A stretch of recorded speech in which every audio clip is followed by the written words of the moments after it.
স্নেহের নবম শ্রেণীর শিক্ষার্থীবৃন্দ, আলকা মিলনী মাধ্যমিক বিদ্যালয়ের লাইভ ক্লাসে তোমাদের সকলকে স্বাগতম। আমি তোমাদের সাথে আছি মোহাম্মদ ইয়াসিন মোল্লা, সহকারী শিক্ষক, আলকা মিলনী মাধ্যমিক বিদ্যালয়। স্নেহের শিক্ষার্থীরা, আজ আমি তোমাদের ফিনান্স ও ব্যাংকিংয়ের একটি অধ্যায় নিয়ে আলোচনা করব। এই অধ্যায়টি আমি তোমাদের গত ক্লাসেও আলোচনা করেছি।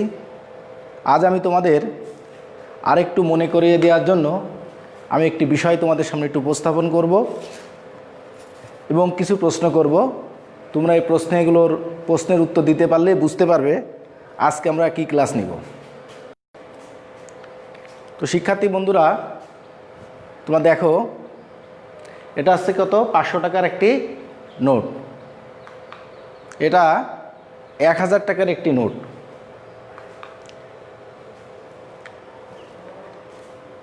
তো তোমাকে বলা হয় তুমি এখন 500 টাকা নিবে না 1 বছর পর 1000 টাকা নিবে। তুমি তখন চাইবে যে আমাকে 500 এখনই আমি 500 টাকা নিব।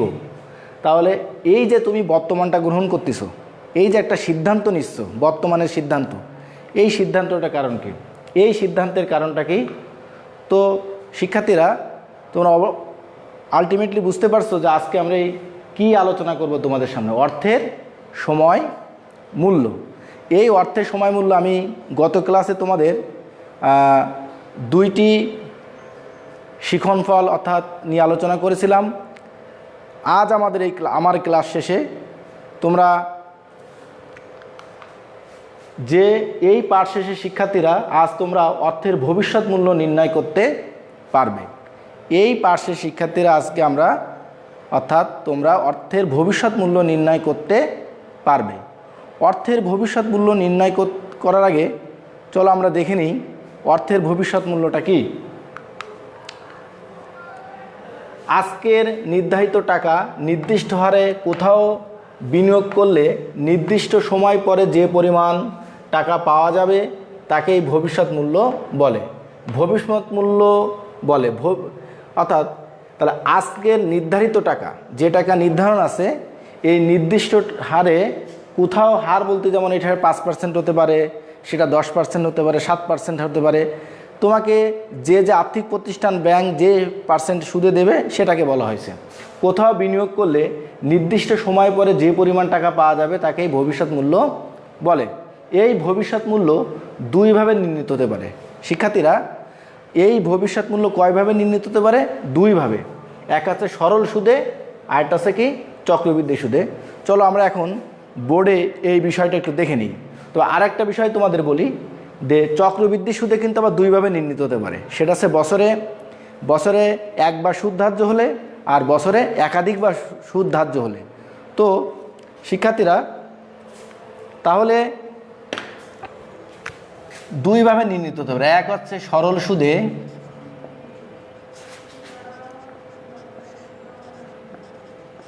দুই হচ্ছে চক্রবৃদ্ধি সুদে। তাহলে ভবিষ্যৎ মূল্য দুইভাবে নির্ণয় হয়। এক আছে সরল সুদে আর আছে একটা চক্রবৃদ্ধি সুদে। চক্রবৃদ্ধি সুদ আবার দুইভাবে নির্ণীত হতে পারে। চক্রবৃদ্ধি সুদ কয়ভাবে নির্ণীত হতে পারে? দুইভাবে। চক্রবৃদ্ধি সুদ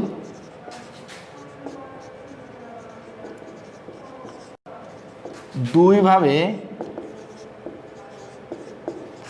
নির্ণয় করা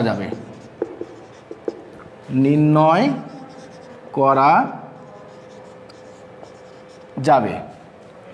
এক হচ্ছে বছরে একবার সুদ ধার্য করা হলে, দুই বছরে একাধিকবার সুদ ধার্য করা হলে। তো আজকের পাঠ শেষে শিক্ষার্থীরা আমি যেটা বললাম যে অর্থের ভবিষ্যৎ মূল্য নির্ণয় করতে পারবে। তো এখানে একটু বিভাজন আছে যে আজকে আমরা এক হচ্ছে সরল সুদে আর চক্রবৃদ্ধি সুদে। চক্রবৃদ্ধি সুদ আবার দুইভাবে নির্ণয় করা যায়, বছরে একবার সুদ ধার্য করা হলে আর বছরে একাধিকবার সুদ ধার্য করা হলে। স্নেহের নবম শ্রেণীর ব্যবসায় শিক্ষার শিক্ষার্থীবৃন্দ, তোমরা আজকে আমি তোমাদের সরল সুদে আর চক্রবৃদ্ধি সুদে দেখাবো, কিন্তু তার মধ্যে চক্রবৃদ্ধি সুদে আমাদের দুই ভাগে ভাগ করা যায়, তার মধ্যে আমি একটা আজকে আমি তোমাদের দেখাবো যে বছরে একবার সুদ ধার্য করা হলে কি করতে হবে। তো আজকের মাথায় তোমাদের রাখতে হবে যে এই পার্শ্বে শিক্ষা তোমরা কি আজকে অর্জিত হবে, তোমাদের কি আজকে অর্জন হবে, সেটা তোমাদের লক্ষণীয় বিষয়। তো সরল সুদে নির্ণয় করার জন্য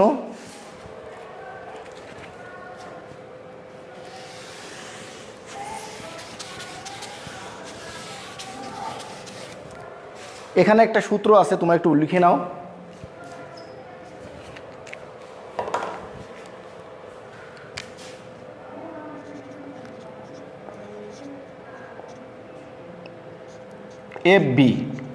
এফভি ভবিষ্যৎ মূল্য, পিভি প্লাস পিভি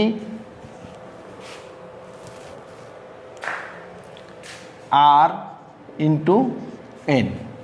এটা হচ্ছে সরল সুদের ক্ষেত্রে ভবিষ্যৎ মূল্য নির্ণয় করার সূত্র। তোমরা একটু খাতা কলমে লিখে নাও, নতুবা স্ক্রিনশটে রাখতে পারো। 2 নাম্বার আছে চক্রবৃদ্ধি সুদে।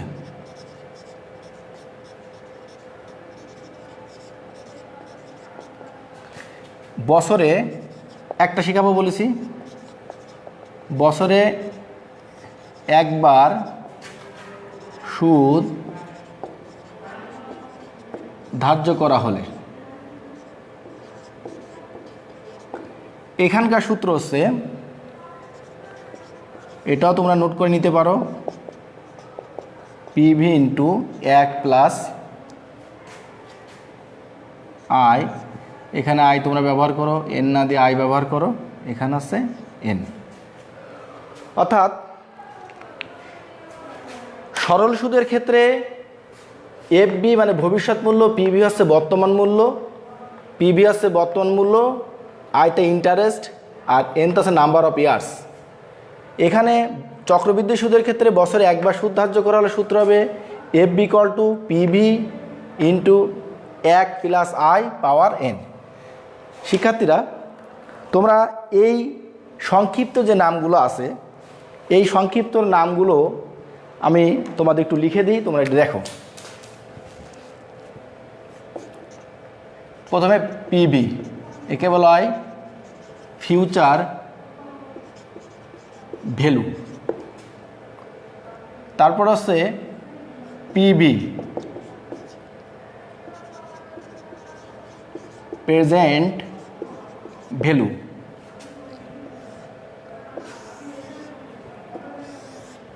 এরপরে তোমরা দেখো I, it's a rate of interest, rate of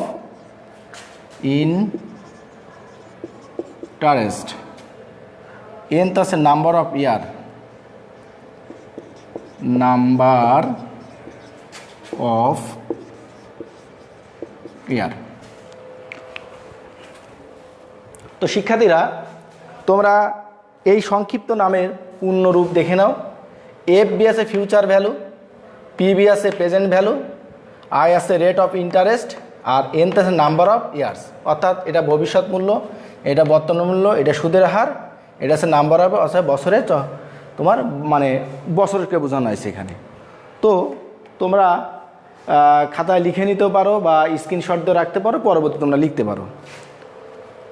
তো আমরা চলে যাব 1 নাম্বার সরল সুদে।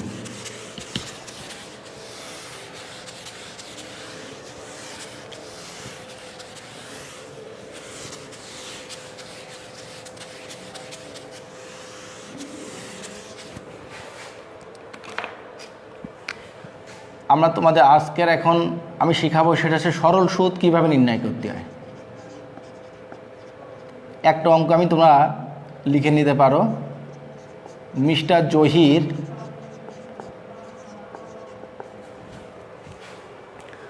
বার্ষিক 10% সুদে, সরল সুদে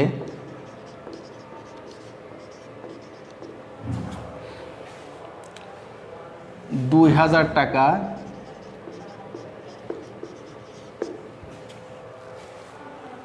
ব্যাংকে জমা রাখেন,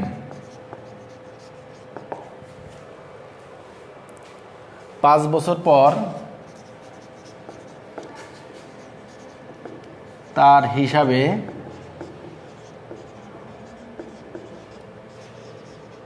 কত টাকা জমা হবে নির্ণয় করো। তো শিক্ষার্থী বন্ধুরা, তোমরা দেখো যে সরল সুদ নির্ণয় করার ক্ষেত্রে আমরা একটি উদাহরণ দিয়ে আমরা করি। মিস্টার জহির বার্ষিক 10% সরল সুদে 2000 টাকা ব্যাংকে জমা রাখেন, 5 বছর পর তার হিসাবে কত টাকা জমা হবে নির্ণয় করতে হবে। এখন আমি এই অঙ্কটি তোমাদের সলভ করে দেখাবো, তোমরা সুন্দর করে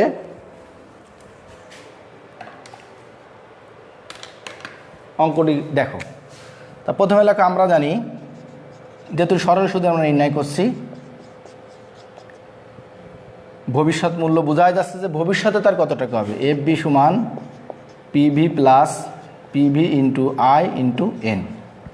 তো আমরা একটু সাইড নোট ফলো করি। এখানে PV আছে বর্তমানে সে কত টাকা জমা রাখতেছে ব্যাংকে, 2000 টাকা। তারপরে দেখো এখানে 10%, এটা ইন্টারেস্ট। তোমরা 10%টাকে বা 10/100 বা 0.1ও দিতে পারো। তারপর হচ্ছে 5 বছর, N হচ্ছে 5 বছরকে বোঝানো। তো শিক্ষার্থীরা দেখো যে এখানে আমাদের ভবিষ্যৎ মূল্য নির্ণয় করতে হবে। কী মূল্য? ভবিষ্যৎ মূল্য। তাহলে বর্তমান মূল্য, বর্তমানে জহির কত টাকা ব্যাংকে রাখতেছে, 2000 টাকা। তাহলে এখানে PV আছে 2000 টাকা। এবার আছে আমাদের PV চলে আসে I, ইন্টারেস্ট। তা রেট অফ ইন্টারেস্ট আছে 10%। আমরা এই পার্সেন্টে 10% করে নিলাম, 10/100 0.1। এখানে তোমরা ক্যালকুলেটর ব্যবহার করতে পারো। এখানে N মানে আছে কত বছর, তাহলে এখানে 5কে বোঝানো হয়েছে। তাহলে এবার আমরা ওই অনুযায়ী তোমরা সোজায় পাতাও PV 2000 ইন্টু এখানে 10/100 দেওয়া যায় বা 0.1ও দেওয়া যায়, 0.1ও দেওয়া যায়, আর এখানে 5 দেওয়া যায়। তো এইবারে তোমরা ক্যালকুলেশন করো, ক্যালকুলেশন করে বুঝতে পারবে একচোটে সায়েন্টিফিক। আর বিশেষ করে তোমাদের আগেই বলা আছে যে ফিনান্সিয়াল ব্যাংকিংয়ে অর্থের সময় মূল্য করতে গেলে অবশ্যই সায়েন্টিফিক ক্যালকুলেটর তোমাদের বাধ্যতামূলক। সায়েন্টিফিক ক্যালকুলেটর দিয়েই তোমাদের এই অঙ্ক করতে হবে। তো এখন শিক্ষার্থীরা তোমরা ক্যালকুলেশন করো।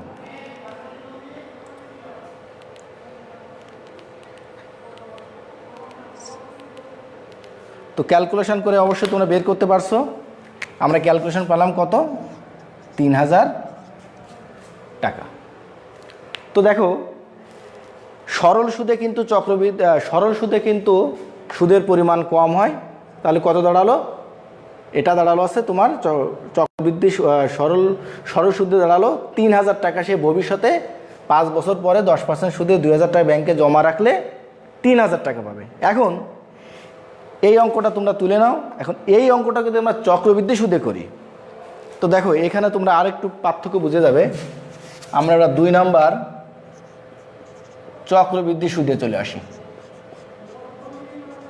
চক্রবৃদ্ধি সুদ একই অঙ্ক, আমরা চক্রবৃদ্ধি সুদে চলে আসব।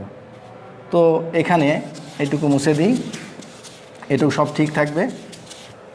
তো শিক্ষার্থীরা আজকের পাঠ শেষে কিন্তু প্রথমে আমি নিয়েছিলাম যে অর্থের ভবিষ্যৎ মূল্য নির্ণয় করতে পারবে। তো অর্থের ভবিষ্যৎ মূল্য দুইভাবে নির্ণয় করতে হয়, সরল সুদ আর চক্রবৃদ্ধি সুদ। তো সরল সুদে তোমাদের শেখানো হয়ে গেল। এখন আমরা এই অঙ্কটাকেই আমরা চক্রবৃদ্ধি সুদের দুইভাবে নির্ণয় করা যায়। এক, বছরে একবার সুদ ধার্য করা হলে, বছরে একাধিকবার সুদ ধার্য করা হলে। তো আজকের আলোচনা হচ্ছে বছরে একবার সুদ ধার্য করা হলে। তোমরা দেখে নাও। তাহলে চক্রবৃদ্ধি সূত্র আছে PV into 1 + I power N। তো সে আগের মতোই 2000 1 প্লাস আই 0.1 পাওয়ার কত 5। তো তোমরা এখন ক্যালকুলেশন করো, ক্যালকুলেশন করেই এটা বের করে ফেলো যে কত টাকা হবে। আমি তোমাদের 1 মিনিট সময় দিচ্ছি, তোমরা 1 মিনিটের মধ্যেই এর ক্যালকুলেশনটা বের করে ফেলো।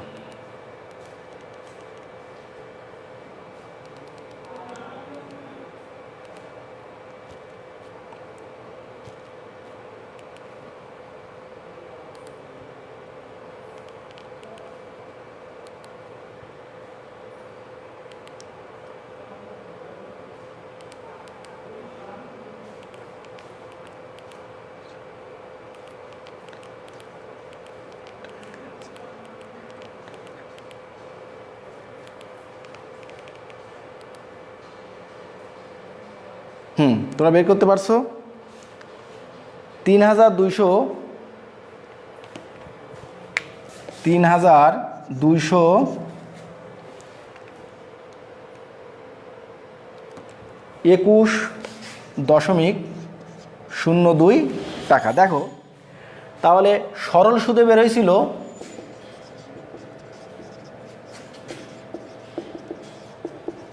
3000 টাকা, আর চক্রবৃদ্ধি সুদে বেরোলো 3221 টাকা। তাহলে দেখো চক্রবৃদ্ধি সুদে কিন্তু সুদকে একটু বেশি দিতে হয়, তোমরা দেখেই বুঝতে পারছো। সরল সুদ হয়েছিল 3000 টাকা আর চক্রবৃদ্ধি হলো 3221 টাকা, তার মানে 0.02। এটা পয়সা না দিলেও চলে, তবে তুমি রাখো। তাহলে তোমরা দেখো 221 টাকা বেশি হয়ে গেছে, তার মানে চক্রবৃদ্ধির সুদটা কিন্তু সুদের হার একটু বেশি হয়, যেহেতু এখানে যে পাওয়ারকে বোঝানো হয়েছে। তাহলে শিক্ষার্থীরা তোমরা বুঝতে পারলে যে ভবিষ্যৎ মূল্য নির্ণয় যে দুইটা পদ্ধতি, সেই দুইটা পদ্ধতি তোমাদের শেখানো হলো। একটা হচ্ছে সরল সুদ আর একটা হচ্ছে চক্রবৃদ্ধি সুদ। চক্রবৃদ্ধি সুদে বছরে একবার সুদ ধার্য করা যে পদ্ধতিটা সেই শেখানো হলো। আর একটা বিষয় তোমাকে বুঝতে পারলে, সেটা কি বুঝতে পারলে যে সরল সুদের পরিমাণ বেশি না চক্রবৃদ্ধি সুদের পরিমাণ বেশি। তোমরা আলটিমেটলি বুঝে ফেলেছো যে চক্রবৃদ্ধি সুদের পরিমাণটা বেশি হয়। তো এইটুকুই আজকে আলোচনায়। তো তোমাদেরকে আমি একটি আজকে যে আলোচনা করলাম সেই আলোচনার উপরে আমি তোমাদের কয়েকটি বাড়ির কাজ দেবো, অঙ্ক। এইগুলো তোমরা বাসায় প্র্যাকটিস করবে, তাহলে দেখবা যে সহজ হয়ে গেছে। তোমরা